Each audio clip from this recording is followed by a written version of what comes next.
Hola, buenas tardes, Latinoamérica. Bienvenidas, bienvenidos a esta nueva semana, esta segunda semana del simposio Ubuntu Men Engage Latinoamérica.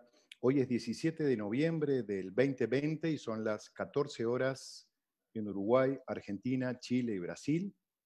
Son las 11 de la mañana en México y Centroamérica. Son las 12 del mediodía en Colombia, Perú, en Washington, D.C. y las 19 horas en Ruanda. Queremos saludarles desde el Centro de Medios en la ciudad de Montevideo, Uruguay. Para nosotros es un gusto transmitir desde aquí y también con la colaboración de todos los compañeros en México y los compas de la lengua de señas que nos están brindando este recurso bien importante como para poder trabajar desde lo inclusivo. Bueno, el resumen de hoy tiene que ver con lo que estuvimos haciendo esta mañana en la transmisión directa de Ruanda. Hoy tuvimos una mesa bien interesante que se llamó Involucrar a los hombres, una evaluación crítica de la formación, el carácter y las direcciones futuras del campo.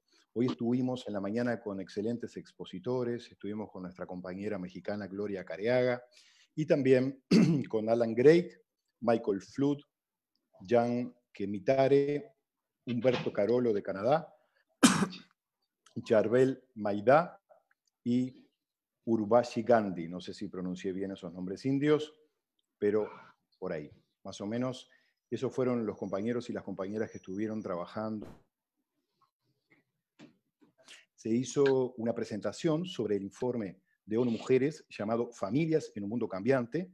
Es un informe que se llevó a cabo en el 2019 y se publicó ahora en el 2020. Si ustedes quieren, lo pueden bajar. Está en varios idiomas, en francés, en inglés, en español, en ruso, en italiano, en la página web de ONU Mujeres. Y en un ratito después, cuando cortemos con esta transmisión, se los vamos a colgar para que lo puedan revisar y puedan acceder a él. Tanto Alan como Michael estuvieron exponiendo a partir de este informe qué fue o qué es lo que ellos consideran que se debería trabajar como para poder lograr la igualdad de género en las familias, en este mundo cambiante, ¿verdad? Pero les cuento rapidito de qué se trata el informe de ONU Mujeres. Ellas hablan en este informe sobre las familias actuales, dicen que son diversas, y que los derechos de las mujeres y las niñas se pueden fomentar, pero también vulnerar. Pueden ser lugares de amor, de cuidado, de satisfacción, en las familias, ¿verdad? Pero con demasiada frecuencia son espacios donde se lesionan los derechos de las mujeres, donde se silencian sus voces e impera la desigualdad de género. En el mundo cambiante de hoy, las leyes y las políticas deben fundarse en las realidades de la vida familiar. En este informe también se evalúa la realidad de las familias de hoy en el contexto de profundas transformaciones económicas, demográficas, políticas y sociales. Se presentan datos estadísticos mundiales, regionales y nacionales, y se analizan temas cruciales como las ciertas leyes de familia, de empleo, de trabajo y de cuidado no remunerado, así como de violencia contra las mujeres y familias migrantes. En la presente coyuntura crítica para los derechos de las mujeres, este ineludible informe, y digo ineludible porque es bien interesante los datos que arroja este informe, y quienes trabajamos en masculinidades es importante que podamos apropiarnos de ellos como para poder difundirlos y poder trabajarlos en conferencias, en talleres, etc. Porque propone una agenda integral también de políticas orientadas a las familias para promover la igualdad de género en la diversidad de modelos familiares del mundo de hoy. Todos sabemos que la familia heteronormada ya no es lo común, sino que existen otro tipo de familias. Diversidad, ¿verdad? Según apunta el análisis de los costos incluido en el informe, la mayoría de los países podría financiar el conjunto de políticas que se requiere para cumplir con esta agenda. ¿Sí? Ese dato es bien importante. Cuando las familias son espacios de igualdad y justicia, las economías y las sociedades prosperan y dan cabida a todo el potencial de los objetivos de desarrollo sostenible. El informe refleja que el logro de estos objetivos de desarrollo sostenibles dependen de la promoción de la igualdad de género en el entorno familiar. Es así que tanto Michael como Alan esta mañana lo que hicieron fue, digamos que, integrar este informe de ONU Mujeres a el trabajo en masculinidades y la agenda del trabajo con varones, lo que implica, o lo que implicaría, involucrar a más niños y hombres en la lucha hacia la igualdad de derechos y oportunidades de todas las personas. Ellos también plantean que es importante poder trabajar en la línea de la salud, de la prevención de la violencia basada en género, de las paternidades corresponsables, de la salud sexual y reproductiva, de la paz y de la seguridad. Ahora, lo que nos preguntamos esta mañana, en este taller que asistimos en Ruanda, tiene que ver con la manera, la pregunta que nos tenemos que hacer es, ¿cuáles son los problemas para poder intervenir con hombres? O sea, ¿cuáles son las problemáticas principales que los hombres deberíamos trabajarnos con nosotros mismos, ¿no? Uno de ellos lo que plantean es, bueno, pensar también esto de ser hombre, ¿qué implica ser hombre? La categoría de hombre, ¿no? Y ellos nos preguntaron, ¿cómo podemos llamar a los hombres? Este es un tema que en Latinoamérica hace mucho tiempo lo venimos pensando, ¿no? ¿De qué manera nos llamamos los varones que trabajamos en masculinidades? Primeramente, recuerden que hablábamos de aliados, de feministas, de profeministas. En realidad no hay una respuesta acabada, ¿verdad? Sino que esto es algo que abre nuevamente el debate para poder seguir pensando. Quizás podemos pensar también en términos de varones en alianza con el movimiento feminista. También podemos pensar en varones comprometidos con el movimiento feminista o con varones comprometidos con la justicia social y la igualdad de derechos y oportunidades. Esto es algo que queda abierto como para poder seguir pensando e interactuando. También se planteó que existe un marco doméstico, que existió un marco doméstico en varias intervenciones del trabajo con varones, sobre todo en los años 70, ¿sí? En la segunda ola del feminismo, que de alguna manera proponían, y por supuesto que lo seguimos proponiendo, el cambio en el ámbito doméstico, en el campo de lo doméstico, para que los hombres podamos ir modificando nuestras conductas y nuestros vínculos puedan llegar a ser cada vez más saludables. Luego de esta segunda ola viene lo que surge en los Estados Unidos, la ética de la responsabilidad. Esto se plantea para poder pensarnos en tanto moral, en tanto economía, en tanto política, ¿sí? Hubo allí un enfoque, un planteamiento de abordar la temática más desde lo subjetivo, más desde lo individual y no tanto desde lo colectivo, ¿sí? Pasamos así al análisis más global, del análisis global a un análisis como más individual. De todas maneras, hoy en día nos encontramos en el trabajo más grupal que individual. Es decir, no podemos dejar de desconocer lo colectivo, lo subjetivo, y a esto le agregamos, sobre todo en Latinoamérica lo estamos haciendo hace tiempo, el trabajo con el dispositivo de grupos, ¿sí? No solo para hombres que ejercen violencia, para el colectivo LGBT, etc. Alan también habló, que es una de las temáticas que él aborda en algunos artículos en revistas científicas, sobre masculinidades problemáticas, ¿sí? Sobre todo cuando refiere a problemas de la economía del cuidado que tenemos los varones, ¿no? Es como una tendencia.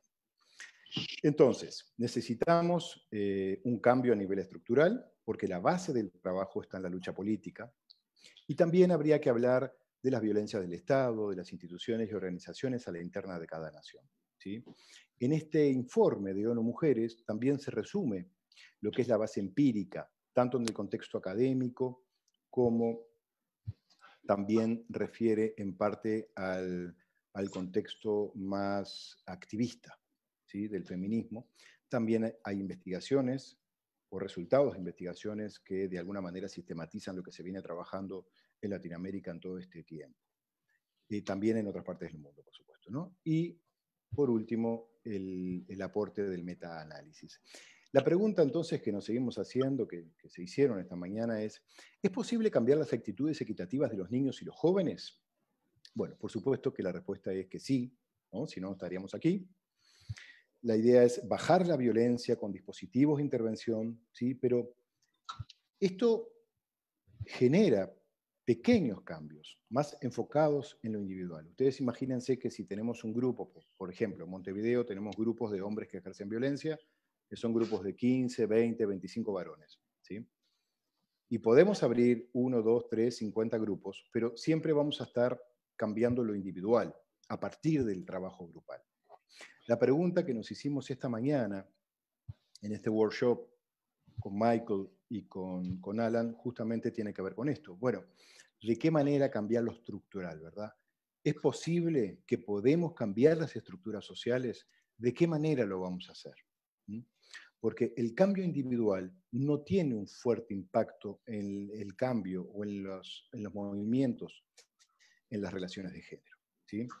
Es así, y para terminar, que Michael y Alan lo que plantean son 4 aspectos para trabajar en torno a las masculinidades. Uno de ellos tiene que ver con la importancia de enfocarnos en la masculinidad hegemónica, es decir, con la deconstrucción de las operaciones de género, en tanto los varones que ejercen poder, control y dominio hacia otras personas, y las injusticias sociales, ¿sí? Buscar la forma de ir en contra de los movimientos antifeministas también, por supuesto. El segundo aspecto tiene que ver con esto que hablábamos en cuanto a llevar a cabo talleres y capacitaciones, ¿sí? Pero ya sabemos que solamente esto no alcanza, ¿no? Porque hay que intervenir no solamente individualmente, sino a nivel institucional, organizacional, trabajar con actores políticos antes que nada, ¿sí? Y no podemos, por supuesto, que darle impunidad a los políticos que no actúen a favor de la justicia social. En tercer lugar, la importancia de involucrar a los varones en el movimiento de hombres, ¿sí? Es decir, tenemos que buscar la manera de involucrar más y más niños, adolescentes y varones adultos. Y en cuarto lugar, necesitamos generar una base empírica basada en evidencias, que por supuesto esto ya lo estamos haciendo, ¿sí? Se generaron grupos de discusión bien intensos, bien interesantes hoy en la mañana, donde salieron algunas recomendaciones, como por ejemplo, lo mismo, ¿no? Cambiar el sistema social, no solamente enfocarnos en lo individual, se necesitan cambios estructurales, la importancia también de poder analizar nuestra propia vida y nuestras propias prácticas como varones que trabajamos en masculinidades. Y por supuesto, Alan decía hoy, tenemos que politizar nuestras vidas, ¿sí? Porque todo lo que hacemos es político. ¿Sí? No solo hay que tratar la violencia en cuanto a trabajar la gestión de la ira, ¿no? Sino que tenemos que trabajar para que los niños y los hombres entendamos que por el hecho de haber nacido varones ya tenemos privilegios y tenemos que ser conscientes de eso. Por último, Gloria Careaga, nuestra colega mexicana, también estuvo exponiendo algunas cuestiones bien importantes y bien interesantes sobre el repensar la manera en que utilizamos la metodología para involucrar a niños y hombres. Ella decía que necesitamos estrategias que sacudan al sistema social y la importancia de construir redes en la población en general. El trabajo hasta ahora, ella decía, que se ha concentrado en la agenda de salud sexual y salud reproductiva, por ejemplo, que es lo que básicamente le interesa al neoliberalismo.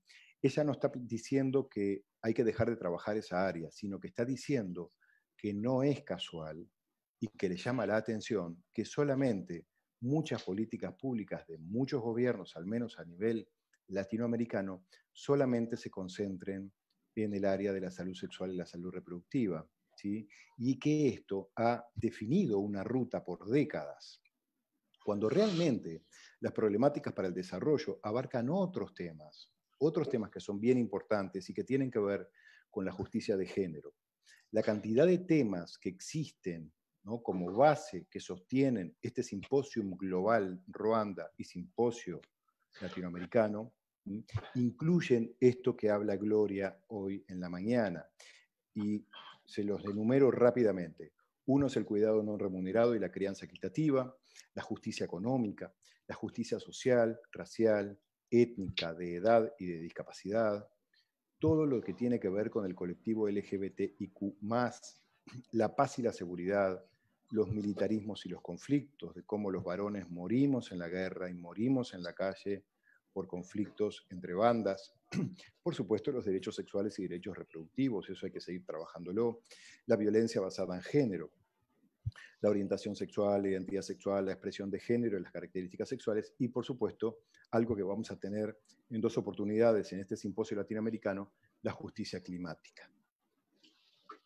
El backlash, ¿no?, o sea, las resistencias al cambio, el malestar masculino que tenemos nuestro compañero de Costa Rica, Álvaro Campos, que va a dar una conferencia sobre este tema, las juventudes, las políticas públicas con enfoque de masculinidades, no solamente en Latinoamérica, sino en el Caribe también, porque si bien pertenecemos más o menos a la misma cultura, pero se generan como entramados sociales diferentes. Por último, para cerrar, es así que la coalición de acción respecto a lograr una justicia de género y una igualdad de derechos y oportunidades, debemos hacerlo entre todas y entre todos para un mundo más inclusivo, ¿sí?, para que todos podamos vivir en un mundo libre de violencia y con justicia de género, así como los varones podamos ser más empáticos, solidarios y seguir pensándonos a nosotros mismos. Es así que damos paso a la próxima mesa, que la va a presentar compañero Daniel Costa Lima de Brasil, de Recife. En unos minutitos ya estamos con la próxima mesa. Les mando un abrazo a todos desde la ciudad de Montevideo y muchas gracias por todo. Buenas tardes.